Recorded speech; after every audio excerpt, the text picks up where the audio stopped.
ನಾವು ತಿಂದಿದ್ ಮಾವಿನ ಹಣ್ಣಿಂದ ವಾಟೆ ಬರುತ್ತಲ್ಲ ಗೈಸ್, ಅದನ್ನ ನಾವು ಕೆಳಗೆ ಇಟ್ಟಿದ್ದು. ಅದು ಇಟ್ಟಿರೋದು ನೋಡಿದ್ರೆ ಈ ತರ ಮರ ಆಗೈತೆ. ಈ ಮರ ಬೆಳ್ದು 2 ವರ್ಷ ಆಗೈತೆ ಅನ್ಕೋತೀನಿ ಮ್ಯಾಕ್ಸಿಮಮ್. ಈಗ ಗಾಳಿ ಬರ್ತಾ ಗೈಸ್, ಎಲ್ಲ ಕೆಳಗ್ ಬಿದ್ದು ಹೊಡೆದೋಗ್ತಾ ಇತ್ತು. ಅದನ್ನ ನಾವೆಲ್ಲ ಕಿತ್ಕೊಳ್ಳೋದು ಅಂದ್ಬಿಟ್ಟು ನಾನೇ ಕಿತ್ತೆ ಇವತ್ತು. ನೋಡಿ, ಒಂದ್ ಚೀಲ ಸಿಕ್ಕಿತ್ತು ಅಂದ್ರೆ ಫುಲ್ 3-4 ಚೀಲ ಸಿಕ್ಕೈತಿ ಇವತ್ ಮಾತ್ರ. ಮಾವಿನ ಹಣ್ಣು ಕೀಳಕ್ಕೆ ಕೊಕ್ಕೆ ರೆಡಿ ಮಾಡ್ಕೊಂಡಿದ್ದೆ ಒಂದ್ ಸ್ವಲ್ಪ. ಇವತ್ತಿನ ಮಿನಿ ವ್ಲಾಗ್ಗೆ ಸ್ವಾಗತ. Welcome back to another mini vlog guys. ಅದೆಲ್ಲ ನೋಡ್ಕೊಂಡು ಮನೇಲಿದ್ದಿದ್ದು ಮಾವಿನ ಹಣ್ಣು ನೋಡಿದ್ರೆ ಫುಲ್ಲು ಯೆಲ್ಲೋ ಕಲರ್ ಆಗೈತೆ. ಪ್ಯೂರ್ ಆಗೈತೆ ಗೈಸ್. ಏನು ಅಂದ್ರೆ ಏನು ಹೊಡೆದಿಲ್ಲ, ಔಷಧಿ ಗಿಷ್ಧಿ ಏನು ಹಾಕಿಲ್ಲ, ನ್ಯಾಚುರಲ್ ಆಗಿ ಬಂದಿರೋದು ಈ ತರ ಮಾವಿನ ಹಣ್ಣು. ಏನು ಒಂದೊಂದು ಕಾಲ್ ಕೆಜಿ ಐತೆ ಗೈಸ್ ಮಾವಿನ ಹಣ್ಣು ಮಾತ್ರ.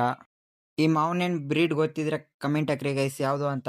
ಅದೆಲ್ಲ ನೋಡ್ಕೊಂಡು ಇಷ್ಟು ದೊಡ್ಡದಾಗಿ ಮರ ಬೆಳೆದೈತೆ ಮನೆ ಹತ್ರ. ಆಗೆಲ್ಲರೂ ಕಿತ್ಕೊಂಡು ಒಂದ್ ಸುಮಾರು ಜನ ಕೊಟ್ವಿ. ಅದಾದ್ಮೇಲೆ ಇವರೇ ಕಿತ್ಕೊಟ್ಟಿದ್ ನಮ್ಗೆಲ್ಲ. ಇಷ್ಟೆಲ್ಲ ಮಾವಿನಕಾಯಿನೆಲ್ಲ ತಗೊಂಡು ಮೇಲ್ಗಡೆ ರೂಮ್ ತಗೊಂಡು ಹೋಗಿ ಮಡಗ್ದೆ.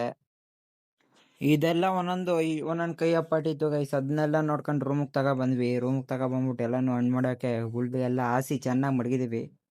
ಯಾರಿಗಾರು ಬೇಕಂದ್ರೆ ಕಮೆಂಟ್ ಹಾಕ್ರಿ ಬೇಕು ಅಂತ. ಮಾವಿನಕಾಯಿ ಪಾರ್ಸಲ್ ಮಾಡೋದ ನಿಮ್ಗೆ. ಇವತ್ತಿಗೆ ಇಷ್ಟ ಆಗಿತ್ತು. ನೆಕ್ಸ್ಟ್ ವಿಡಿಯೋದಲ್ಲಿ ಆರಾಮ್ಸಾಗಿ ಸಿಗದ ಗೈಸ್. Bye bye.